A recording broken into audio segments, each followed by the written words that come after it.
বিশ্ব রাজনীতিতে চীন অন্যতম সুপার পাওয়ার, মহা অর্থনৈতিক শক্তিধর দেশ। বিশ্বে খুব কম দেশই আছে যারা চীনের সাহায্য ছাড়া চলতে পারে। অর্থনৈতিক টানাপোড়েনের মধ্যে থাকা দেশগুলোর জন্য চীন সফর রীতিমতো টানে। গেল বুধবার 4 দিনের সফরে চীন যান ডক্টর ইউনূস। সেই সফরকে কেন্দ্র করে কয়েকদিন ধরেই বিভিন্ন মহলে চলছে নানা রকম আলোচনা সমালোচনা, যার ফলে প্রধান উপদেষ্টার এই সফরকে গুরুত্বপূর্ণ মাইল ফলক হিসেবে দেখা হচ্ছে। শেখ হাসিনার গত 15 বছরের শাসনামলে অর্থনৈতিক সামরিক সহ প্রায় সব খাতেই ভারত নির্ভর ছিল। সেই নির্ভরতা থেকে ধারাবাহিকভাবে বাহিরে আসার চেষ্টা করছেন ডক্টর ইউনূসের অন্তর্বর্তী সরকার।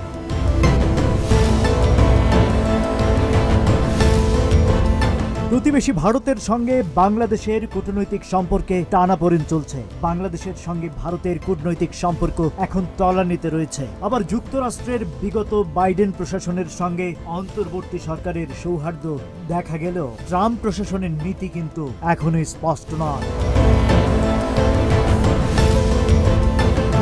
একদিকে ভারতের সঙ্গে চীনের আঞ্চলিক আধিপত্যের প্রশ্নে বিদ্বেষ রয়েছে, অন্যদিকে যুক্তরাষ্ট্রের সঙ্গে চীনের বৈরিতা ডোনাল্ড ট্রাম্প ক্ষমতায় আসার পর আরো জমাট হয়েছে। সেই কারণে চীনে ইউনূসের সফর ভারত ও যুক্তরাষ্ট্রের সঙ্গে বাংলাদেশের সম্পর্কে কি প্রভাব ফেলবে তা নিয়েও আলোচনা রয়েছে।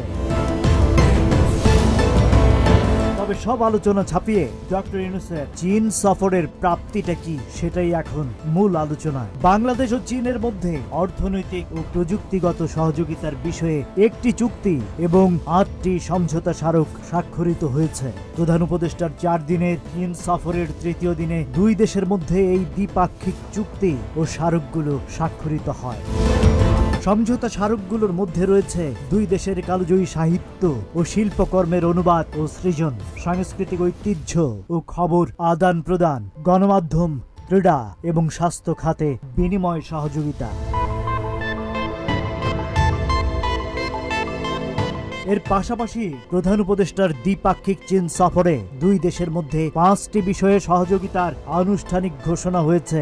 এগুলো হলো বিনিয়োগ আলোচনা শুরু করা, চীনের বিশেষায়িত অর্থনৈতিক অঞ্চল চালু, মোংলা বন্দরের আধুনিকরণ এবং সম্প্রসারণ, একটি রোবট ফিজিওথেরাপি ও পুনর্বাসন কেন্দ্র নির্মাণ এবং একটি কার্ডিয়াক সার্জারি গাড়ি অনুদান।